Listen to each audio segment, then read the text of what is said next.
Так, Динар, әйді барысына яңынан барлық. Студент билеті бар ма? Да. Зачет кінәгесі? Бар. Ага, конспектлар? Да, әзір. Ага, 5 сомны табан астына салдық. Салдық. Демек, әзір? Әзір. Башладық.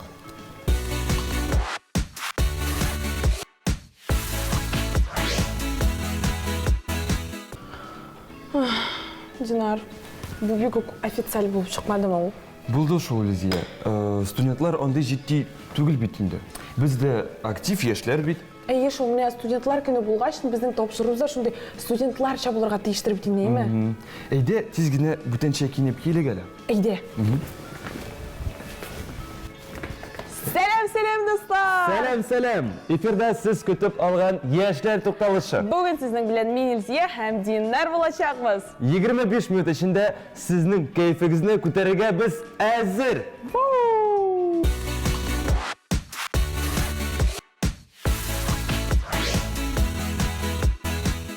Әйе, ғинвар айы барлық студентлар үшін де яратмаған, ләкин шул вақытта бик күтіп алған айларының бірсі деп санала. Яратмаған оңлашыла, сессия. Күтіп алған нәрсе? Нешегінде Динар, әлі ғына шелештік бит, ел студенті бәйгісіне емғақ ясала. Әйе. Оғылағынығызша бүгінгі шағырылышымыз біздің студентлар тұрмышына бағышланы. Әйе, міне Динар, актив студентлар бар бит олымы. Түрлі бәйгілерде, шараларда да қатнаша, спорт білен де шығыләне. Ішлейлерді һәм шул вақытта оқырға да үлгірелер. Әйе, Илзия, мен де ондай студентларға шоққаттам. Ләкин бір шылма. Чөнки біздің келесі видеосымада шушы барлық сірлеріні бізге ашып берешеклер. Алайса қараймыз.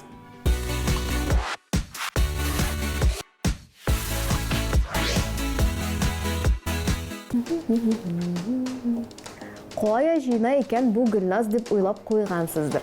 Мен бүгін ел студенті премиясын қорарға барам. Һәм әлі оның бір лауреаты меңа қазір қонаққа кіріп шығыра тиіш. Кім екенін қазір өзіңіз білірсіз. Матур болып тұрға керек келген жерге. Болат Насибуллин, Қозан егіті. Қазіргі уақытта Қозан Федераль университетінде саясат білгіші хөнәрін өзләштірә. Студентлар лигасының вице-президенті. Республика Гулям ел студенты бәйгесі финалисты. Мен оқимын Казанский федеральный университетта, менің направление политология, ол менің уже магистратура. Лекен мен бакалавриатта оқығанда мен юриспруденция еді. Ол менің ойлауымша жоққан әбірлер, шуңан көрі юриспруденцияда, политологияда бірге бара. Білеке вақытта мен вообще медик болға ойлағаным, чүнки менің обы, опалар, профессорлар, шуңан көрі білеке шоқтайым айттылар, сен боласың хирург, шуңан мен барған немде өсе. Ләкин анашы мен оңнадым өзімнің күшті yoqlarını һәм оңнады мен юрист болып, шуңан көрі енді бардым Казан федераль университетқа шул направление. Ел студенті бәйгесі турында сен қойдан білдің? Менің зор оларақ достар, һәр вақыт һәр ел бұл конкурста қатнаша, шуңан көрі аварға қарап, мен де ол конкурстарда білдім. Бүтән Ресей дәрежесінде мен бірінші бардым бұл конкурсқа. Енді мен анда өзімді көрсетмедім, мен анда көрсеттім бүтін өзіміздің Казан федеральный университетіне, аны көрсетті, біз анда болдық лауреат. Енді анар сомен бардым екінші елға, енді біздің республикамыздың уровенінде, һәм енді мұнда көрек өзімді көрсетірге деп ойлаймын. Конкурсқа әзірләну нешегірек барды? Менің ойлауымша бұл премия сен әзірленесің енді келесің бірінші курсқа. Тамында уже әзірлене бошыйсың бұл премияға, ләкин енді конкретно бұл номинацияға, гран-приға мен әзірлене бошадым бір-екі ойдан десек бола. Бәйге нинди этаплардан тұра еді? Бірінші этап тестирование, ол шуайда бүтін яқтан қорый. Ол тарихны біле керек, анда Ресей тарихы біле керек, Татарстан тарихы біле керек законларны. Екінші этап ол дебаты. Мұнда енді дүршетесі келе, сен өзіңнің ішіңні ортасың екен, сенаны білесің бүтін яқтан. Шуңа көрі сен бұл дебатыларда бик жеңіл болашақ деп ойлаймын. Үшінші, соңғы испытание ол самопрезентация. Бұл ауырақ, чүнки мұнда 3 минутта көрсетіре керек сенің бүтін яқ ішлеріңнен. 3 минутта менің ойлауымша бір яқында полностью көрсетіп болмайды. Шуңа көрі енді мұнда ең ауыры шул деп ойлаймын. Ел студенті есімен ертуші кіші нинди сыфатларға ие бұларға тиешінші ойлайсың? Гран-при номинациясында қатнашу үшін гіне де бір керек. Сен орта бұларға тиеш студентлар кім сен ортадан бара, кім сен ішана. Һәм енді именно шул нәрсе бересе мүмкінлік да менің ойлауымша. Чүнки біздің шул біз береміз білімнер. яшь поколениега дисек була, хотя бездә яшь инде. Вот без бирәбез белемнәр һәм ул белемнәр яшьләрдә әлләргә тиеш дөрес эшләргә. Менә шул була икән. Син дә әйтә аласың, действительно, менә студент года үзеңне әйтергәме һәм барага бу гран-при номинациясе. Шуннан да мин синең белән килешәм, миңа калса, ел студенты ул күп кырлы шәхес булырга тиеш.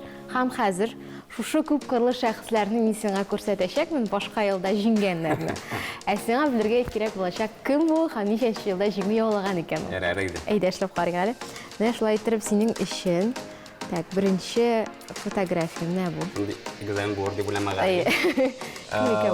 Бу дөрес сөйләсәм, руководитель университета талантов Республики Татарстан, дөрес исемен ханытамдыр, Айдар бугайым исеме. Аны хәзер миндә карап калдым. Әйе, Айдар дөрес. Айдар шулай. Аха. Ничәнче елда җиңгән дип буйсың син? Бу ел студенты исемен йөртүче кеше. Минем уйлавымча 2010. Әйе! Тегәл, әфәрин. Бу шуннан да Айдарак. Мал 2013 елга ел студенты. Һәм сиңа җиңгәрәк булсын өчен менә бу кем икән? Менә моны син тегәл бергә тиешсең калса. Бу Дамир Нургалиев дөрес күрсә. Әйе. Бу студент КИУ. Вот бу 2 ел элек җиңде студент года. Бу шуннан да Дамир Нургалиев һәм 2020 елгы ел студенты. Барабыз алга таба. Менә бу кем икән? Пока җиңелде. Бу Бабахонов Камалетдин Нуриддин Угли. Син бөтен исемнәрне. Әйе, бу безнең студентлар лигасында булган вице-президент булып, ул Казан федераль университетында укый, хәзер аспирант. Бу 2019 Әйе, 2019 ел. Әфәрин. Миңа калса син әзерләнгәнсең бу минем.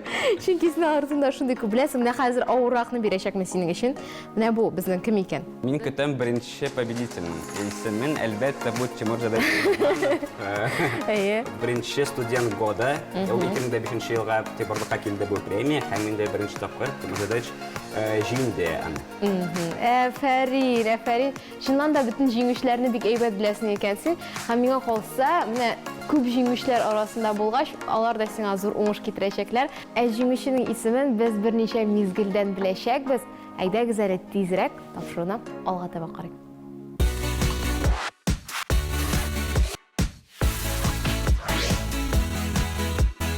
Ой, Илзия, сессия, экзаменларга булуга карамастан, ничегинде рәхәт студент еллары. Килешәм, Динар, килешәм. Кара әле, Илзия, ни өчен студент көнне нәкъ 25 гыйнвар көнне бәйрәм ителә микән? Асылында нәкъ шул көнне Мәскәү университеты ачыла, ләкин бүгенге көн студентлары Елизавета Петровна указан түгел, ә сессия ябылу вакыйгасын бәйрәм итәләр. Әле кайберләр шул көнне Татьянин ден дип тә йотыйлар. Әйе, экзаменнар вакытында изге Татьянадан ярдәм сораучылар да бар. Әлеге бәйрәм ерак тарихларга барып тоташа, ләкин студентлар аның традицияларын саклап, бүгенге көндә дә аны зурлап бәйрәм итәләр. Традицияның алыштыргысыз өлеше вакыт белән бергә атлаучы, позитив, актив студентны билгеләү. Быел әлеге вакыйганың ничек узганын киләсе видеозда белербез.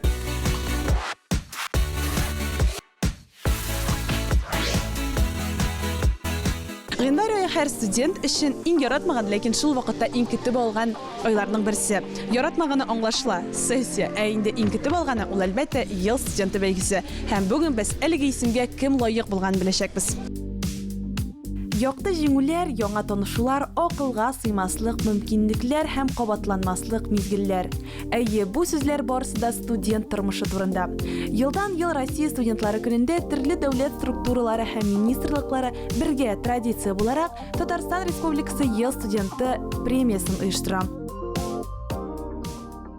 Менә бүгенге январның 25-ндә үткәрелә торган шундый зур бәйрәм, студентлар бәйрәме. Ул студентлар бәйрәме генә түгел. Ул югары уку йортларының уңышларын күрсәтүче бәйрәм. Ул әти-әниләр бәйрәме. Ул безнең җәмгыятебезнең бәйрәме. Чөнки студентларыбызны котлау, аларның уңышларына сөенү һәм шул сөенү аша горурлык хисләре белән яну әлбәттә ул зур бәхет.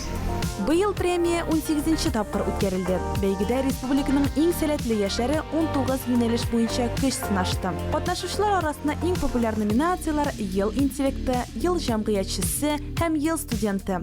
Казан дәүләт энергетика университетында белем алучы Гүзәл Газетдинова да үзенең хис-кичерешләре белән уртаклашты.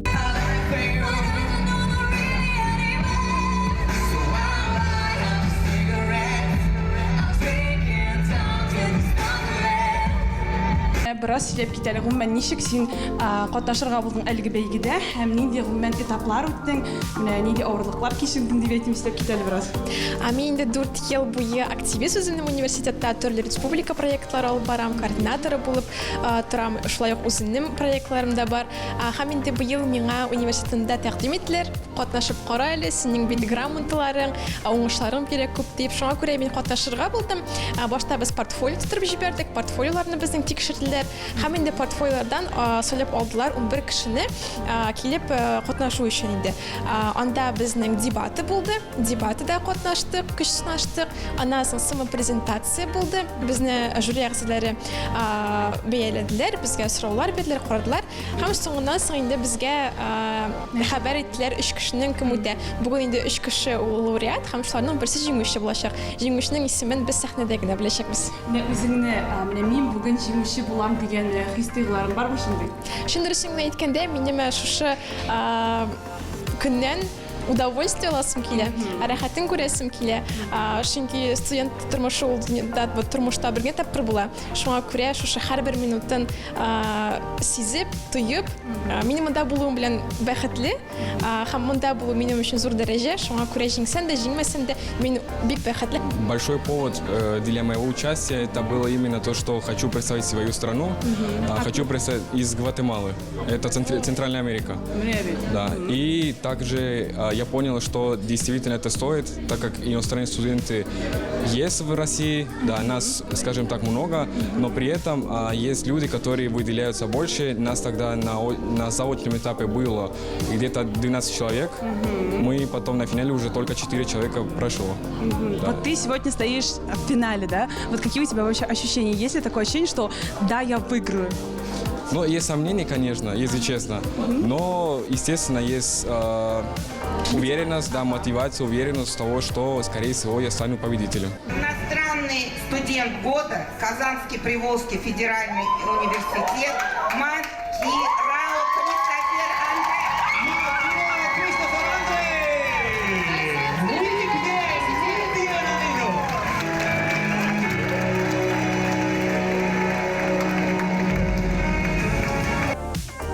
Бәйгенең төп максаты сәләтле студентларны ачыклау, аларга этәргеч бирү, укучыларның иҗади, фәнни, спорт һәм социаль активлыкларын күтәрү. Ә инде ел студенты исеменә иң лаеклылар гына ия була. Төп бүләк үзгәрешсез кала. Җиңүче алгарыш программасы буенча чит илдә уку мөмкинлегенә ия була. Син бит инде бүген финалда гомумән басып торасың, менә синең хис-кичерешләреңне беләсебез килә иде. Мин бу бәйгедә үзем генә түгел, коллектив исеменнән катнашам. Безнең коллектив бәйрәм ансамбле. Без монда былтыр КФУның студент годысында катнашкан. Быел монда катнашабыз инде менә. Ничек син менә хис-тойгыларың, менә син бит инде сәхнә артында, хәзер менә сәхнәгә чыгар алдыннан менә нәрсәләрне кичерәсең дип әйтим. Белмим, әзрәк теге борчылу да бар, дулкынлану да бар, но Барса яхшы булачак түгел. нормально. Яхшы. Гомумән, менә син бит инде быел КФУның ел студенты да шулай катнаштың, монда да катнашасың. Менә киләчәк булачак катнашучыларга нәрсәләр теләр идең? Гомумән, менә нинди этаплар үтәсе, менә шушында бирдә финалда басып торыр өчен. Катнашыгыз. Просто үзегезгә ышаныгыз. Бәйге булуга карамастан, әлеге премия чын мәгънәсендә студентлар бәйрәме. Студент чак иң рәхәт чак дип юкка гына әйтмиләр. Хөрмәтле студентлар, тормышыгызның һәр мизгелен тоеп яшәгез дисе генә килә.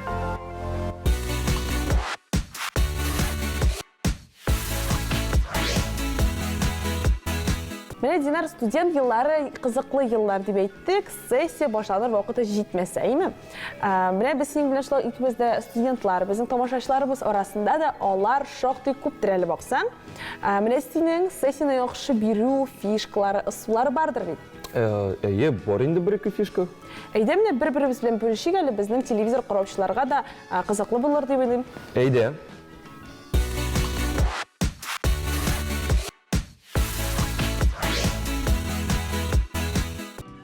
Беренче лайфхак. На сессия килеп җитте ди, укытучы экзаменны нәкъ конспекттар аша сорый. Ә синең ул юк нишләргә? Миңа калса, бу очракта, әгәр дә син үзең ул конспектны язмагансың икән, группадашыңнан булса да сорап торырга. Чөнки конспект китапка караганда күпкә җайлырак. Икенче лайфхак. Сиңа 50 билет өйрәнергә кирәк. Вакытың юк, нишләргә?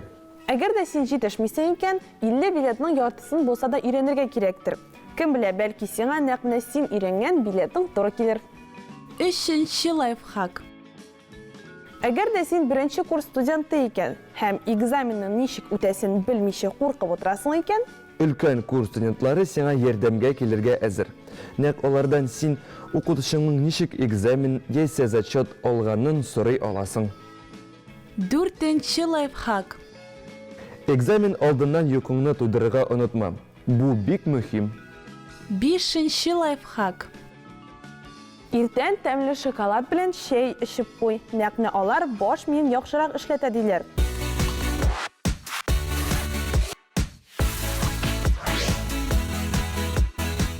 Һәм инде соңгы лайфхак борчылма. Бөтен сорауларга курыкмыйча җавап бир.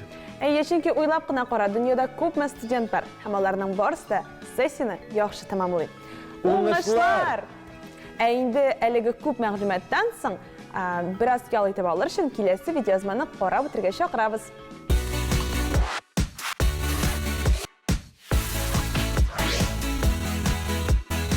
Бүген Татмедиа агентлыгы 2022 елга нәтиҗәләр ясый һәм 2023 елга яңа максатлар куя. Биредә барлык медиа вәкилләре дә бар диярлек, әйдәгез алар белән бераз аралашып алабыз. Бүген бит инде безнең елның эш нәтиҗәләре ясала. Менә Ялкын журналының иң зур ирешкән уңышы быелгы.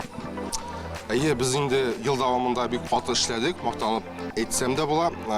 Мин атап китер идем, безнең ел 2022 елда иң яхшы мультимедиа редакция буларак танылуыбызны.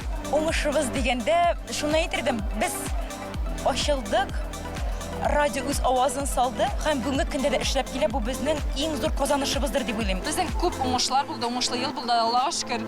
Иң төп нәтиҗә, мин уйлыйм, безнең иң яхшы мультимедиалы редакцияны титулын алу һәм безнең федераль коллегалар белән бергәләп эшләү, безнең күп материаллар федераль телеканалларда күрсәтелә һәм без горур. Я считаю, что самое главное достижение телеканала ТНВ, что с нами остается наш преданный зритель. Мы запустили новый сериал 5 декабря, сериал «Алмаш». Он имеет очень высокие доли и рейтинги. Его очень полюбил телезритель. Мы закончили новогоднюю ночь мюзиклом «Хасите». Мюзикл «Хасите» обогнал в новогоднюю ночь даже Первый канал. Телезрители Республики Татарстан смотрели именно ТНВ. Бик күп уңышларыбыз бар. Россия күләмендә дә, республика күләмендә дә аларны санап бетергесез. Ләкин менә иң шундый күңелгә кереп кала торган һәм татар халкын алга этәрә торган ул проект, ул яраткан шигырь проекты, балачак җыры бәйгесе. Аннары без менә инде 15 концерт куйдык. Мәктәпләрдә балалар белән очраштык. Һәм шушы балачак җыры бәйгесендә җиңгән җырларны, клипларны тәкъдир итү максаты белән бик күп кенә мәктәпләрдә булып, бик күп кенә тамашачыларга якыннан таныштык. Бүген Татарстан Республикасы Милли китапханәсендә Татмедиа Республика матбугат һәм масса күләм коммуникациялар агентлыгының йомгаклау коллегиясе утырышы узды. Утырыш Татарстан Республикасы Президенты аппараты җитәкчесе Әзгать Әхмәт улы Сәфәров катнашында үтте.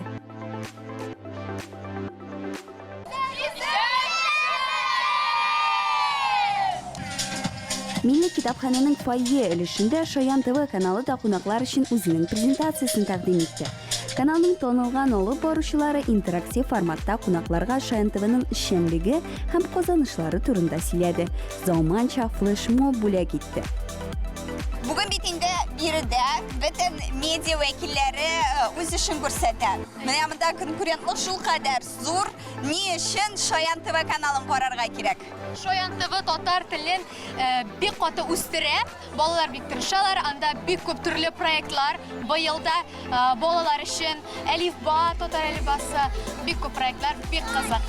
Emne bitinde başka kanallarında da tatar tilinde content var. Niçin ne Şoyan TV'ne qararğa kirek? Çünkü o birinci Şoyan TV, hem Şoyan TV'da bütün işini balalar başqaralar. Balalarını qararğa kısıqraq, şuna göre bütün kişi bizni qararğa teyir. Sıfatı bik eybet, barısı da bik yaxşı işli, bütün kişi de öz ilişin kirte, bütün prodüserler, rejissörler, multfilmlerini tavuşlandırganda da profesyonellar işli. Şuna göre sıfat bik yukarı. Profesyonellerden dış balalar bitalarını tavuşlandıralar. Emne bolalar deganizga o'zingizga Shima Şoyan TV kanalida. Elbette. Emne post topshiruvni yaratib biroq olib borasiz. Şoyan balalar. Не непредсказуемый javob bo'ldi bu. Tataristonda bolalar uchun kontent tug'diruvchi choralar ko'p. Mana ularning birisi eng yaxshi deb aytar edim, Sof radiosi. Salam. Salam. Mana men Sof radiosini yaratib tinglayman. Emine eli onu tınlamovchilar için narsa deb aytardingiz? Ne için Sof radiosini tinglarga kerak? Foydali bo'lib o'sirgan. Mana siz ko'p topshiruvlar olib borasiz deb bilaman, menda tinglab turdim qiridangina. O'zingizning eng yaratgan topshiruvingiz neydi Sof radiosida? Benim eng yaratgan topshiruv u jırlar. Jırlar tinglarga yaratasiz. Ayye. Sen? Benim eng yaratgan topshiruvim tabiat bolalari. Tabiat bolalari. Ayye, men o'zim onu olib borasiz. Ayye, o'zim olib boraman. Foyeda uzgan prezentatsiyalardan so'ng zo'r o'tirish bo'ldi. Uzgan yilga yumg'oq yasaldi ham bu yilga tendensiyalar belgilandi. Planlar qo'yildi.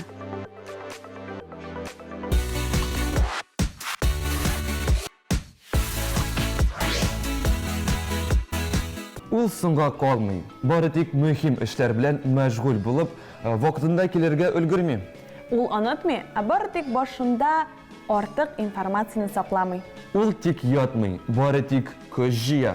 Студентлар, уңышлар, сабырлык, автоматлар, җиңел паралар, онытылмаслык мизгелләр һәм җиңүләр телисе килә безгә. Бүгенгә без сезнең белән саубулашабыз. Киләсе атнада очрашканчыга кадәр. Хуш-хуш!